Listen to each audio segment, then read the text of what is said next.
Hello मेरे champions. तो आज हम स्टार्ट करते हैं क्लास 10th का chapter number 2 that is polynomials.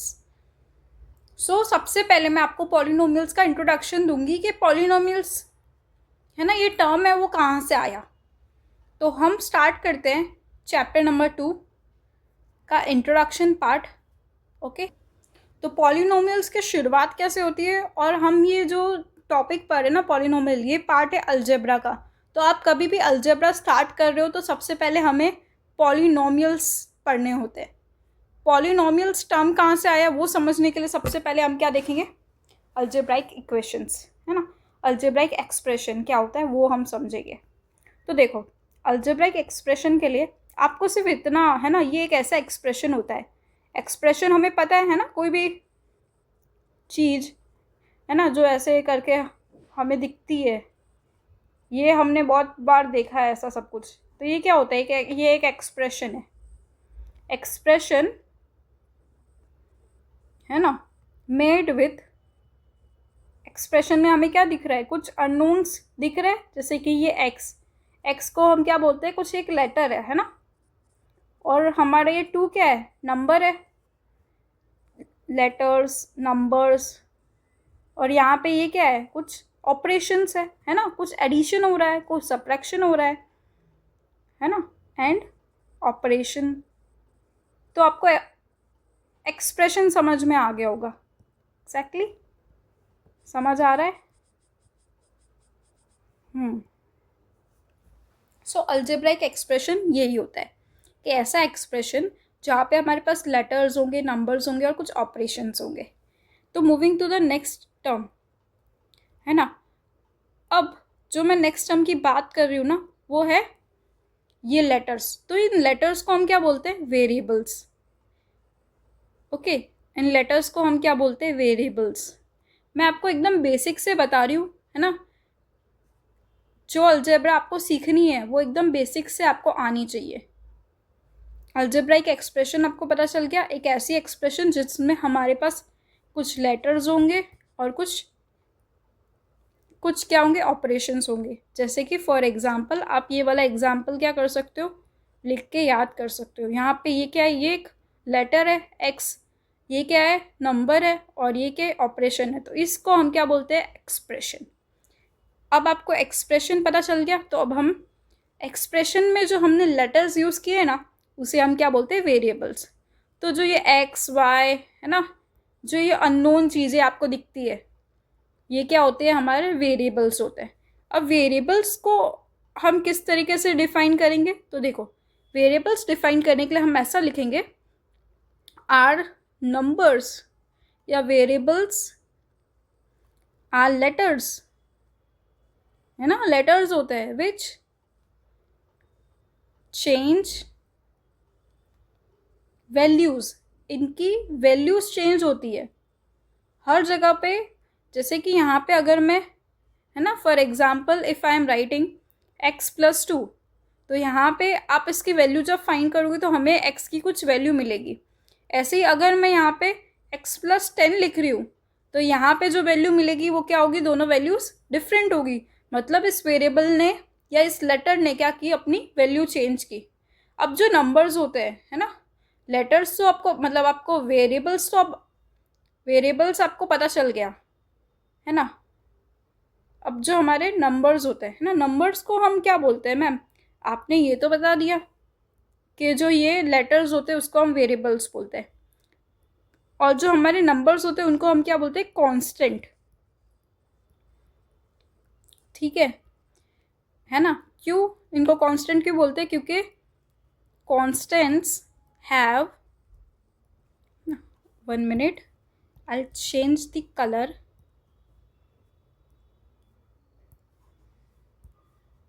Constants have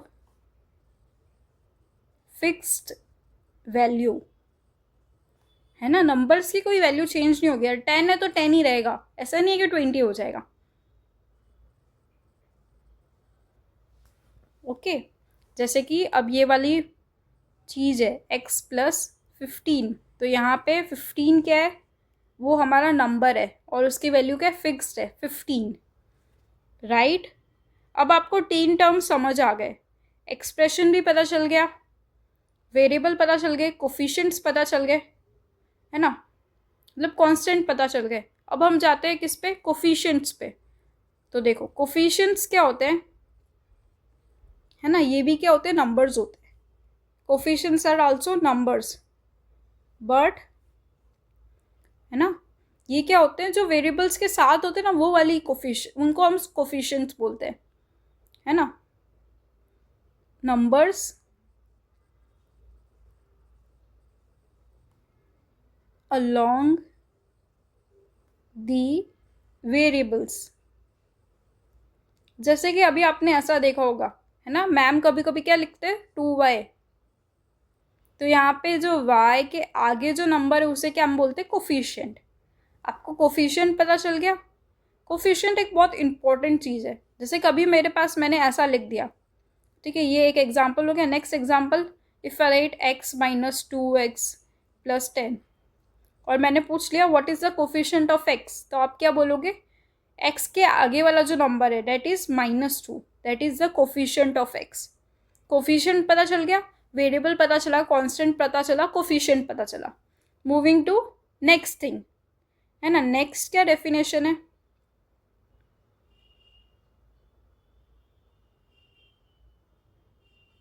okay, next definition है हमारी टर्म। टर्म क्या होता है ना, टर्म क्या होता है, दिमाग में क्वेश्चन आ रहा है ना। टर्म बहुत इंपॉर्टेंट चीज़ है, टर्म से ही हमें पॉलिनोमियल पता चलेगा। टर्म मतलब क्या होता है कि सेपरेटेड बाय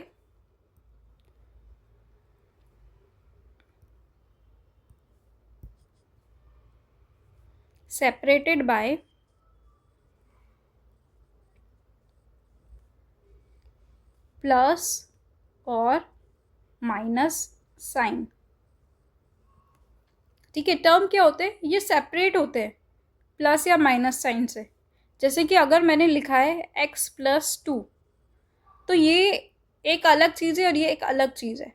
जैसे कि अगर मैंने लिखा है x+x, ठीक है, मतलब ये क्या है, ये एडिशन है ना, इनको सेपरेट कर रहा है। यहाँ पे आप क्या काउंट करो, ये एक टर्म है, ये एक टर्म है, ये एक टर्म है, ये एक टर्म है, यहाँ पे 2 टर्म्स है, यहाँ पे भी क्या है, 2 टर्म्स है। अगर मैं सिर्फ 5 लिख दूँ तो ये क्या है, सिंगल टर्म है ना, यहाँ पे सिर्फ 1 टर्म है। तो आपको समझना होगा, अगर प्लस और माइनस साइन है तो वो चेंज हुआ, मतलब वो क्या कर रहा है, सेपरेट कर रहा है, उसको अलग अलग टर्म्स बना रहा है। जैसे कि इफ़ आई राइट 2x, तो अब क्या ये 2 टर्म्स होंगे, नहीं, क्योंकि प्लस और माइनस ही सिर्फ सेपरेट कर सकता है। 2x है तो ये भी कितना है, सिंगल टर्म है। इफ़ आई राइट x/2, तो ये भी क्या है, मेरा सिंगल टर्म है ना, इसको भी एक टर्म काउंट करेंगे। टर्म पता चल गया। टर्म से अब हमारी जो बहुत इंपॉर्टेंट डेफिनेशन है ना, वो अभी टर्म से स्टार्ट होगी। मैम टर्म से कैसे स्टार्ट होगी, है ना, टर्म से हमारी एक इम्पॉर्टेंट डेफिनेशन स्टार्ट होगी। टर्म आपको पता चल गया। जैसे मैं आपको एक क्वेश्चन देती हूँ, आप इसका आंसर मुझे कमेंट बॉक्स में बताना कि इसमें कितनी टर्म्स है।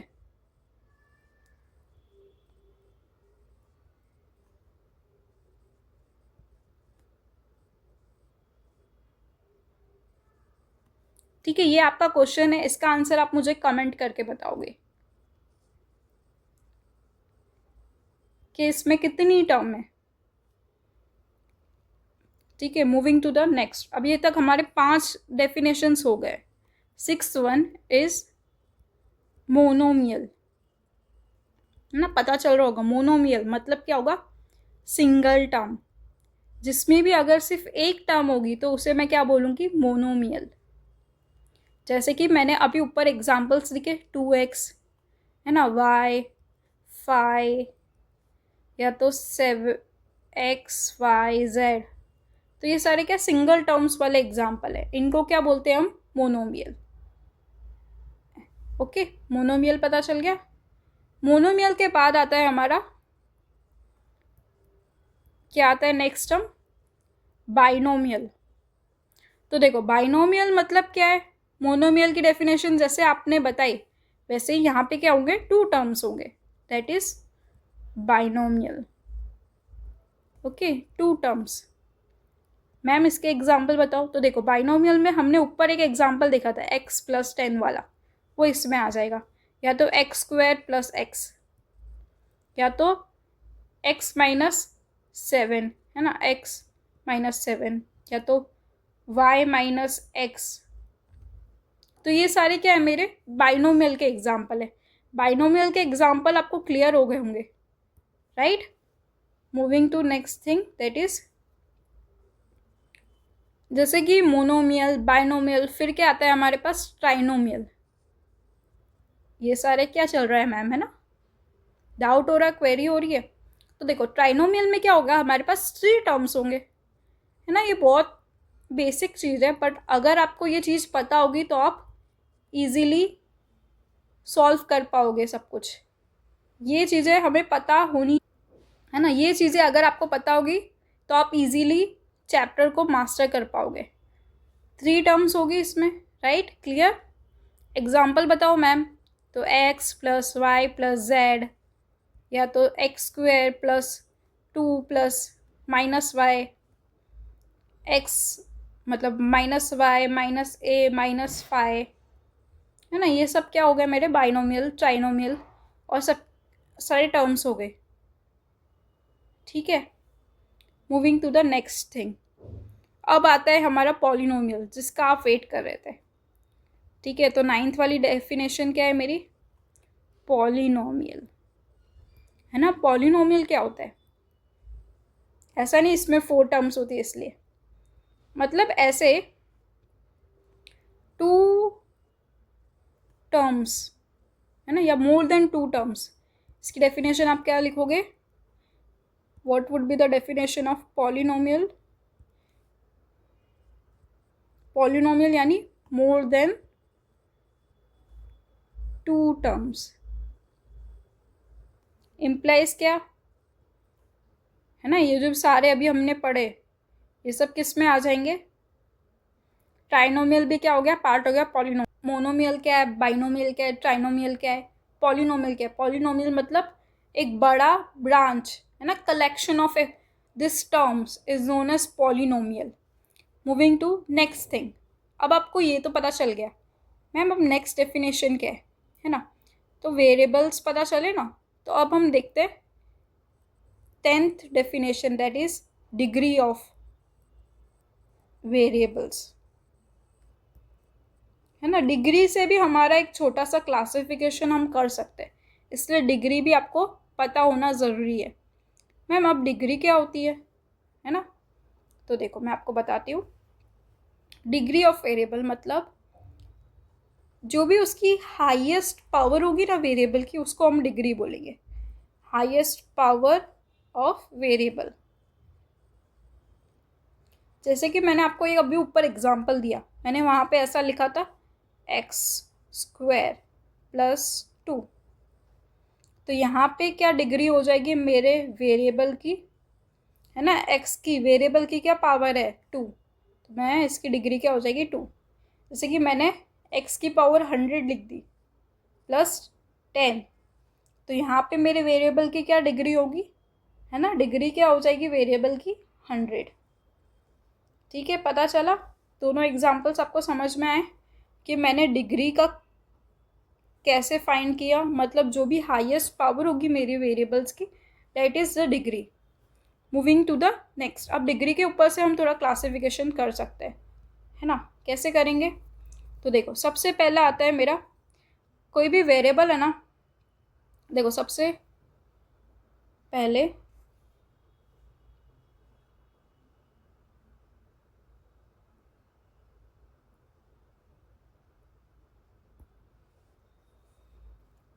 सबसे फर्स्ट मेरा आता है लीनियर, है ना। इसको आप 11th नंबर जो भी हमारा डेफिनेशन का नंबर है उस पर लिख सकते हो। लीनियर पॉलिनोमियल मतलब ऐसे पॉलिनोमियल जिसकी डिग्री क्या हो 1 हो, है ना। डिग्री इज 1, है ना। Let me, degree is 1, then it is called what, linear polynomial. For example, let's see the example. If I write x plus 10 plus y। तो यहाँ पे x की डिग्री क्या हो जाएगी, है ना, x की डिग्री क्या हो जाएगी 1, और y की डिग्री भी क्या हो जाएगी 1, है ना। x की डिग्री भी 1 है, y की डिग्री भी क्या है 1 है।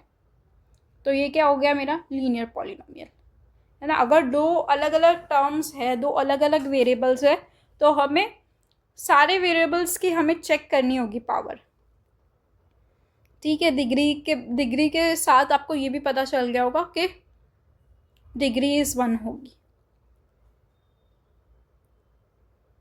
नेक्स्ट इज लीनियर के बाद हमारा आता है क्वाड्रेटिक पॉलिनोमियल, है ना। ये हमारा एक चैप्टर भी है क्वाड्रेटिक पॉलिनोमियल। तो ऐसे पॉलिनोमियल जिनकी डिग्री क्या होगी मेरी 2 होगी। देख के पता चल रहा है ना, मैम ने इतना इजी वे में पढ़ाया है कि सारी डेफिनेशंस खुद ब खुद हमारी बन रही है। क्या होता है, डिग्री इज 2। चैप्टर बहुत इजी है, आपको क्या करना है, सिर्फ आपको टर्म्स को समझते जाना है कि डिग्री क्या है, फिर लीनियर क्यों बोलते हैं हम, क्वाड्रेटिक क्यों बोलते हैं। क्वाड्रेटिक वाला भी आपको पता चल रहा होगा। जैसे कि अब मैं ये एग्जांपल लिख दूँ, x² plus y plus something like 2। तो देखो यहाँ पे भी मेरे पास 2 वेरिएबल्स है, पर मैंने क्या बोला, जो भी हाईएस्ट डिग्री होगी वो हमें चेक करनी होगी। तो x की क्या है हाईएस्ट डिग्री 2, तो ये क्या हो गया मेरा क्वाड्रेटिक। क्वाड्रेटिक पता चल गया। तो क्वाड्रेटिक के बाद एक नया आता है, दैट इज कॉल्ड क्यूबिक, ठीक है, क्यूबिक पॉलिनोमियल।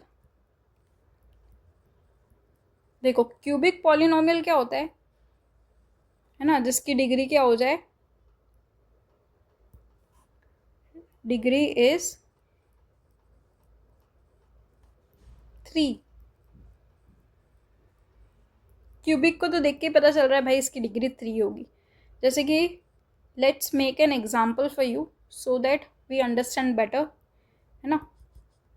तो देखो इसमें क्या होगा, x³ plus 2x suppose square plus y plus something 2, ठीक है। तो अब देखो इसमें यहाँ पे मेरी डिग्री कितनी है 3 है ना। इस टर्म की डिग्री 3 है, इस टर्म की डिग्री कितनी है हाईएस्ट 2 है, इस टर्म की 1 है। पता चल गया।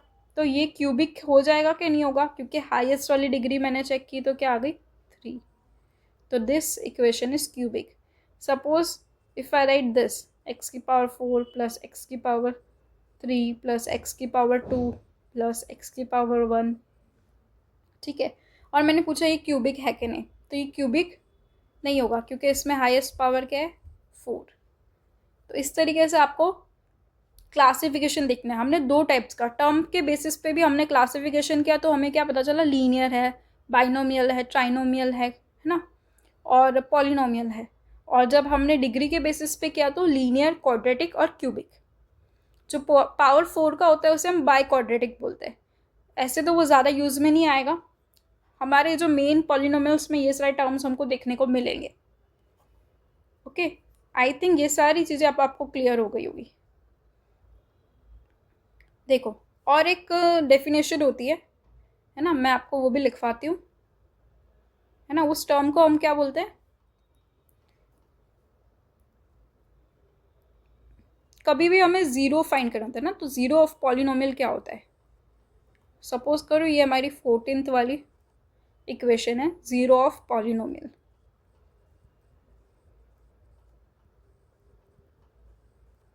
ठीक है। तो ज़ीरो ऑफ पॉलिनोमियल के लिए देखो इसकी डेफिनेशन मैं आपको एक्सप्लेन करती हूँ कि जैसे मेरे पास ऐसा टर्म दिया है, ठीक है, x plus 2 is equals to 0। मतलब ज़ीरो ऑफ द पॉलिनोमियल मतलब मैं x की क्या वैल्यू यहाँ पे रखूँ कि मुझे क्या मिल जाए, ये एक्सप्रेशन 0 मिल जाए। तो इसकी वैल्यू आप कैसे फाइंड करते हो, इसको मैं RHS पे भेज दूँगी, LHS RHS पे जाएगा, तो मतलब x की वैल्यू अगर मैं -2 पुट कर दूँ तो क्या मुझे 0 मिल जाएगा। तो ज़ीरो ऑफ द पॉलिनोमियल भी आई थिंक आपको क्लियर हो गया होगा, है ना। जैसे कि इफ़ आई टेक, है ना, एक क्वाड्रेटिक इक्वेशन मैं आपके लिए लेती हूँ। X square plus x plus से 2। ठीक है, क्वाड्रेटिक इक्वेशंस को हम प्राइम फैक्ट है ना, फैक्टराइजेशन वाली मेथड होता है, उससे सॉल्व करते हैं। पॉलिनॉमियल की डेफिनेशन यही है कि व्हेन अ पॉलिनॉमियल बिकम्स ना, व्हेन अ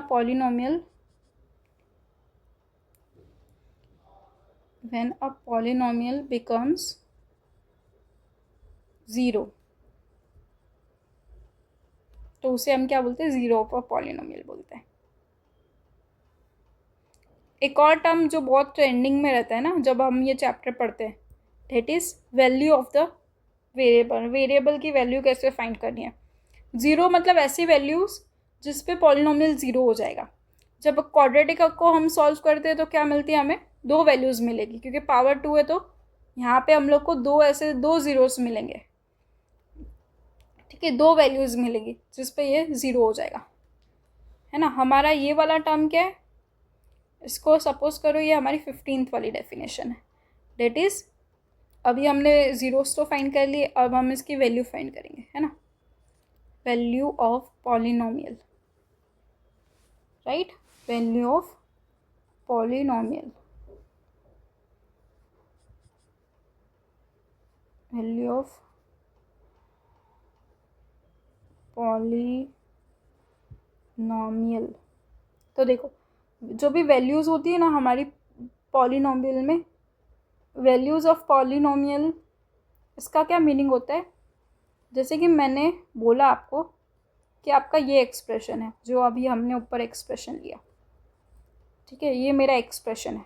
तो मुझे सपोज करो मैम, है ना, सपोज करो मैंने आपको बोला कि ये जो भी आपका पॉलिनोमियल है इसको आप अगर पी ऑफ एक्स से डिनोट कर रहे हो तो put x is equals to 1, है ना। मैंने आपको ऐसा बोल दिया कि आप x की जगह पे 1 डालो, तो मुझे जो वैल्यू मिलेगी ना after putting x is equals to 1, that is known as value of polynomial. मतलब जो मेरा पॉलिनोमियल है ना, ये मेरा पॉलिनोमियल है x प्लस 2, ये मेरा पॉलिनोमियल है। इसमें क्या मुझे जहाँ पे भी x है वहाँ पे मुझे 1 पुट करना है, तो यहाँ पे 1 का स्क्वायर प्लस 1 प्लस 2, राइट, 1 का स्क्वायर 1, 1 प्लस 1 प्लस 2 कितना हो गया 4। तो ये जो वैल्यू मिली ना मुझे, ये क्या होती है, मेरी value of polynomial. I think you are clear with this term also. So that's all for our introduction part. जो भी इंपॉर्टेंट टर्म्स थे जो भी हमारे चैप्टर में यूज़ होगी अलजेब्रा में, वो सारे टर्म्स मैंने यहाँ पे नोट डाउन कर लिए आपके लिए। आप इसको एक और बार देख कर अच्छे से, कोई अगर आपको कोई डाउट हो तो आप मुझे कमेंट बॉक्स में आप मुझे पूछ सकते हो। Thank you students.